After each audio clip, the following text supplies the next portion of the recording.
રાજ્યસભાના સાંસદ ગોવિંદભાઈ ધોળકિયા જેમના એક જ મહિનામાં સૂર બદલાઈ ગયા। ગોવિંદ કાકાનું એક મહિના પહેલા કહેવું હતું કે 30 વર્ષથી સુરત સાથે અન્યાય થઈ રહ્યો છે અને ઇન્દોરની વસ્તી માત્ર 32 લાખ હોવા છતાં રોજની 100 જેટલી ફ્લાઇટ મળે છે, જ્યારે કે સુરતની વસ્તી 82 લાખની હોવા છતાં માત્ર 30 ફ્લાઇટ મળે છે। ગોવિંદ કાકાની માંગ હતી કે સુરતને રોજની 300 ફ્લાઇટ મળવી જોઈએ, જો કે અન્યાયની વાત કરનારા ગોવિંદ કાકાને અચાનક જ્ઞાન આવ્યું અને રાજ્યસભામાં વાહવાહી કરવા લાગ્યા। છેલ્લા 20 વર્ષથી 30 વર્ષથી કે 50 વર્ષથી સુરતને બહુ મોટો અન્યાય એરપોર્ટ બાબતમાં થઈ રહ્યો છે, એનો હું છેલ્લા 30 વર્ષથી સાક્ષી છું। અને એર પેસેન્જરની દ્રષ્ટિએ 37મો નંબર છે।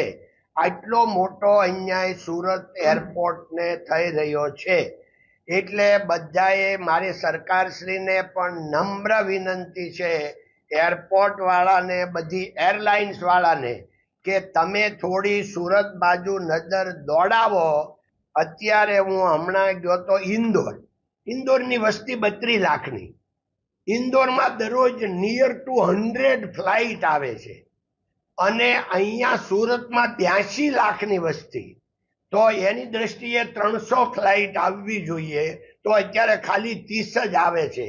माननीय सभापति जी, मैं गर्व के साथ बताना चाहता हूं कि 2014 में सूरत एयरपोर्ट पर केवल 4 फ्लाइट आती थी, जो आज 2024 में 34 फ्लाइट आती है।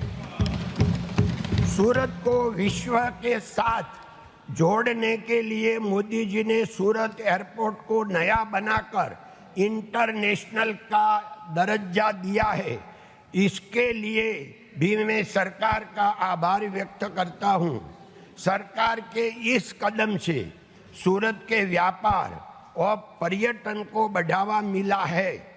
विशेष रूप से बताना चाहता हूं कि सूरत से दुबई, शारजहां की फ्लाइट शुरू होने से सूरत शहर को राष्ट्रीय, अंतर्राष्ट्रीय स्तर पर एक नई पहचान मिली है।